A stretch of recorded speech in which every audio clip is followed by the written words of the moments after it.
Բարև ձեզ սիրելի ունկնդիրներ։ Այսօր մեր ոդքասթի հյուրն է տիեզերական գիտության մեջ մեծ ներդրում ունեցած կին մաթեմատիկոսը Կաթրին Ջոնսոնը։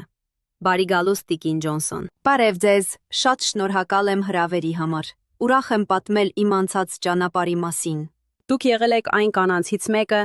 ովքեր 1950-ականներին ու 60-ականներին աշխատել են NASA-ում, այն ժամանակ, երբ դա շատ անսովոր էր։ Ինչպես սկսվեց ձեր հետաքրքրությունը մաթեմատիկայի և դիտության նկատմամբ։ Ես փոքրուց շատ էի սիրում թվեր ու խնդիրներ լուծել։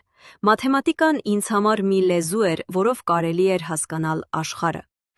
Երբ դպրոցում ուսուցիչն ասաց, որ ես կարող եմ մաթեմատիկոս դառնալ,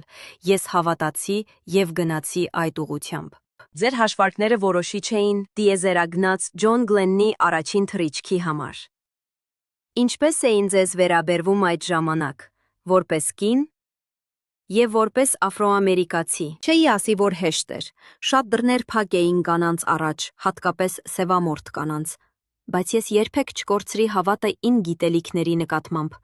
Երբ Գլենն ասաց, թող Կատրինը ստուգի հաշվարկները, ես հասկացա, իմ աշխատանքը նկատվել է։ Ինչ խորհուրդ կտաք այն աղջիկներին, ովքեր այսօր ուզում են մտնել գիտության աշխարհ։ Երբեք մի մտածեք, թե ինչ չեք կարող անել։ Եթե սիրում եք մի բան, աշխատեք դրա վրա ամեն օր։ Թվերը, գիտությունը, տիեզերքը, ամեն ինչ բաց է նրանց համար, ովքեր չեն վախենում փորձել։ Շնորհակալ ենք Տիկին Ջոնսոն, ձեր ոգեշնչող խոսքերի, ես 5 ձեր կյանքի օրինակով մեզ ուժ տալու համար։ Շնորհակալ եմ։ Թող բոլոր աղջիկները հավատան իրենց ուժին։